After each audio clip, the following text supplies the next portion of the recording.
Even today, more than 70 years later, the words from Mississippi State University to our university are hard to read, but important to remember.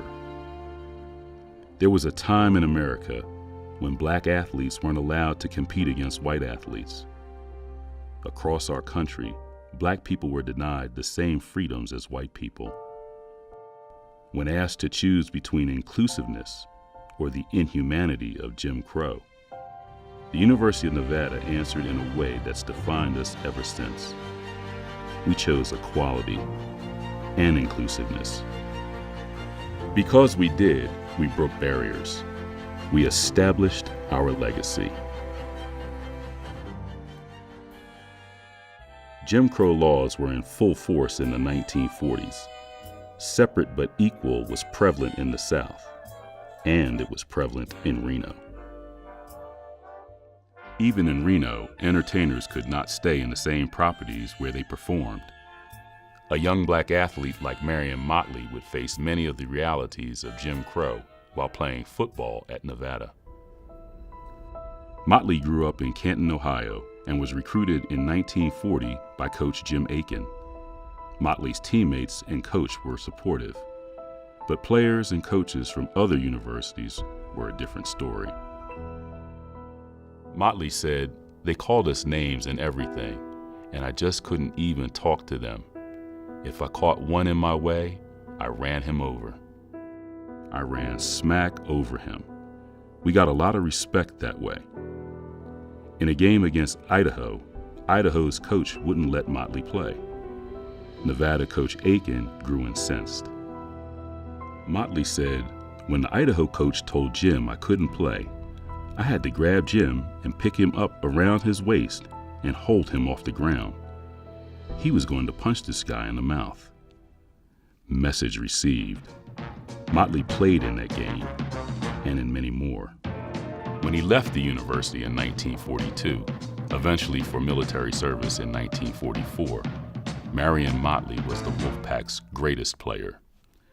Motley, along with Bill Willis of the Cleveland Browns and Kenny Washington and Woody Strode of the Los Angeles Rams, would go on to break professional football's color barrier in 1946, a full year before Jackie Robinson broke baseball's color barrier in 1947. Against the background of Motley breaking the color barrier in pro football, the Wolfpack was slated to travel to Mississippi State that same year. In the days before the game, the university got a telegram from Mississippi State. Mississippi State made it clear the Wolfpack's two black players, Bill Bass and Horace Gillum, were not welcome in the state of Mississippi. Aiken gathered his players. The team agreed that if Bass and Gillum weren't allowed to play, the Pack wouldn't play. Dick Trachuk, a Wolfpack player who would later become athletic director, said, "I remember our coach saying, 'If we can't take our whole team, we're not going.'" The Pack's players, coaches, and administration were adamant. They voted to cancel the game. It is believed to be the first time a university had ever canceled a football game involving two predominantly white universities over the question of race. It started a national trend. A day later, Penn State canceled its game at Miami. 2 years later, the Wolfpack once again stared down Jim Crow in collegiate athletics. Oklahoma's Tulsa University warned against bringing the Wolfpack's black players, Alva Tabor and Sherman Howard, to their state. Once again, the Wolfpack knew what they had to do.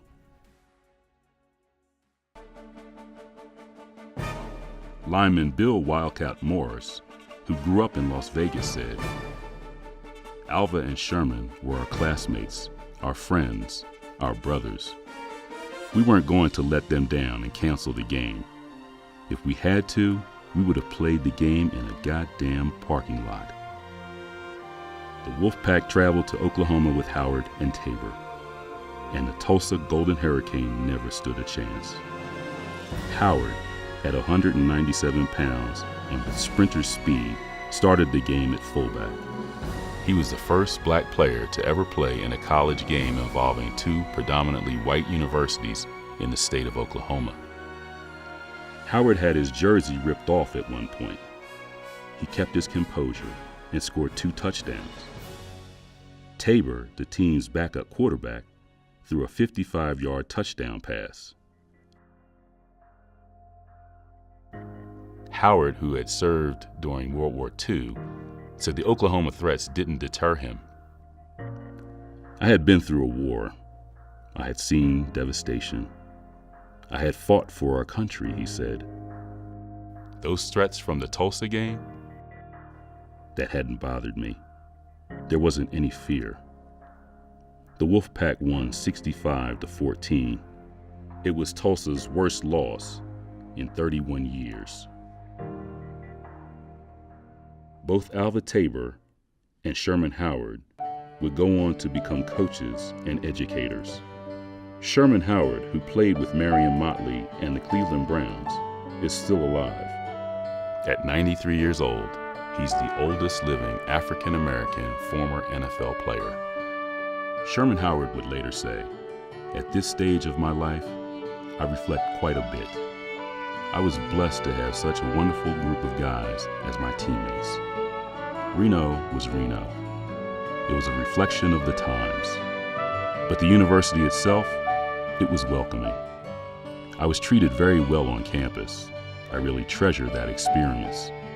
The friendships I made and the respect I have for my teammates have lasted ever since."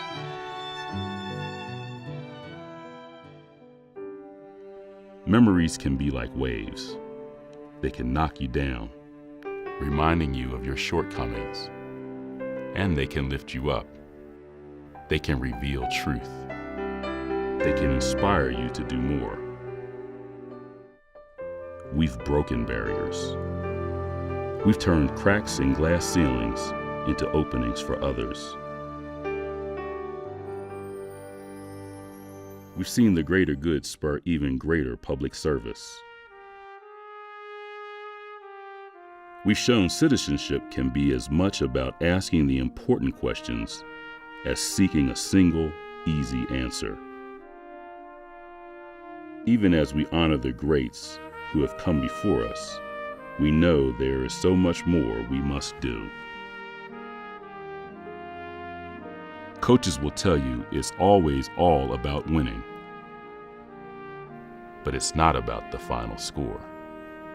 It's about trust. It's about understanding. It's about knowing you did what's right.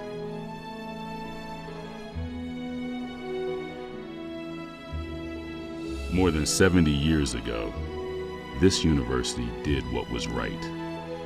This is the Wolfpack way. It's in our DNA. And this is our legacy.